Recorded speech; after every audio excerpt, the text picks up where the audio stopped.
Hey everybody, so I'm going to be talking about the two questions that we're supposed to be focusing on, and for me this is going to be like really interchangeable. So I'll just read the two questions. In what ways does your practicum organization engage in policy and advocacy work on a community, state, or federal level? Well, for one, where I live in Franklin and Preston, Idaho, there is only one mental health office. With within the state of Idaho, who are a border town with Utah, so there's pretty close ones about 15 minutes away. But for our community, like if we were doing things within the state, which some people require that based on their insurance or like their benefits and things like that, they'd have to stay in Idaho, and then they'd have to be driving probably closer to Pocatello, which is 40 minutes to an hour away. And so our community, our like practicum site focuses on being within the community to provide services and to help fight stigma. That's so super important, especially because there's still a lot of stigma about mental health that exists in our town. And so like for example, a coworker of mine was in church and was learning about how mental illness was a result of sin, and so that was kind of fun for her to combat.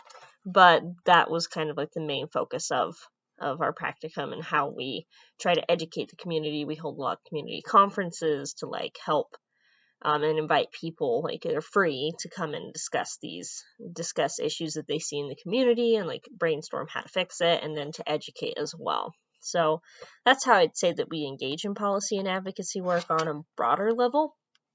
But when we talk about the state or federal policy that directly affects what I'm doing in my practicum, which is called CBRS services, it falls under the psychiatric rehabilitation stuff.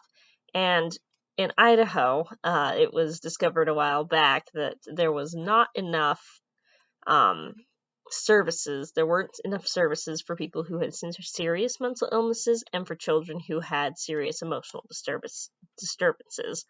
And so I know that there was a lawsuit involved about making mental health more available. And so that's where we come in with psychiatric rehabilitation and psychosocial rehabilitation. And so Idaho ended up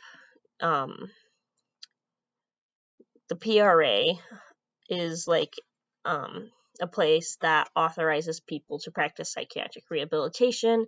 It's a 30-month residency, which when I was started my practicum, I started doing that 30-month residency.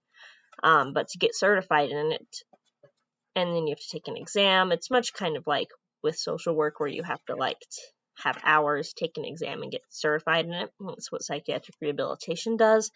And it really focuses at in-home services and like helping people get social support and like social assets from the community and those around them and build those things up.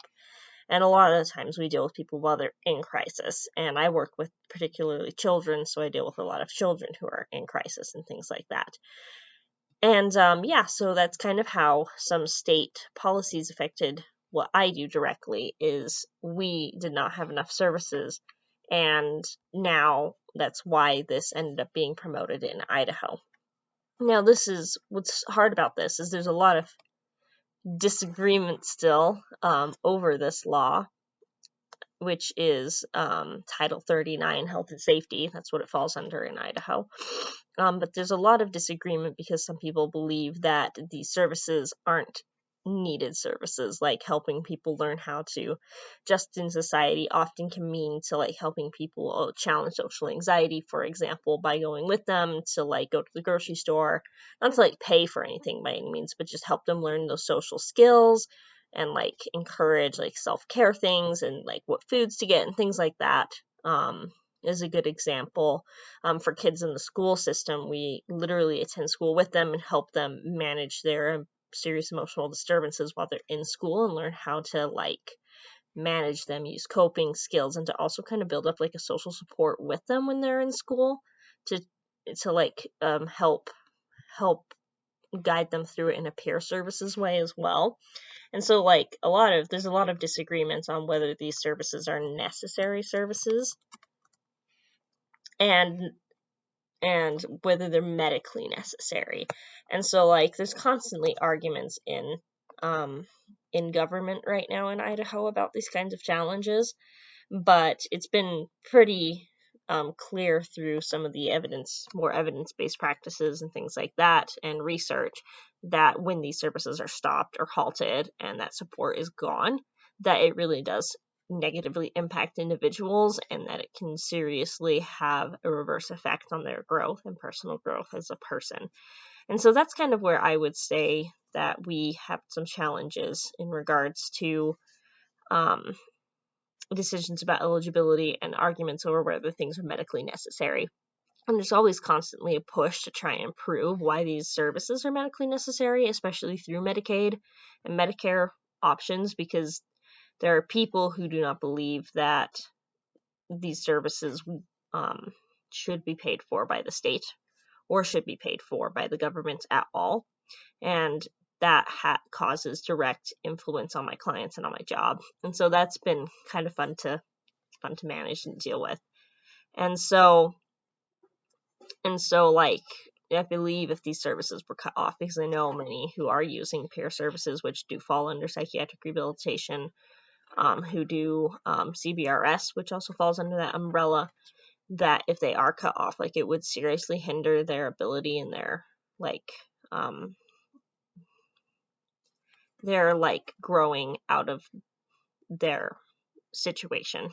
They don't have the assets or the ability to move on from that place that they were in, because they don't have the social supports or the network that we're creating in the community to go out and do these things. And we do encourage a lot more than just that. We encourage advocacy. We help clients with individual things like employment. So a lot of case management kind of material, as well as like emotional support and psychiatric support. So it's like a holistic services in a sense. And so I can see how that would affect clients if things are continually reduced. And so that just kind of sums up the history of psychiatric rehabilitation and what I'm doing with my practicum, and how it is supposedly helpful, but how it is helpful but supposedly is being argued in court constantly. So thank you so much. I appreciate you listening.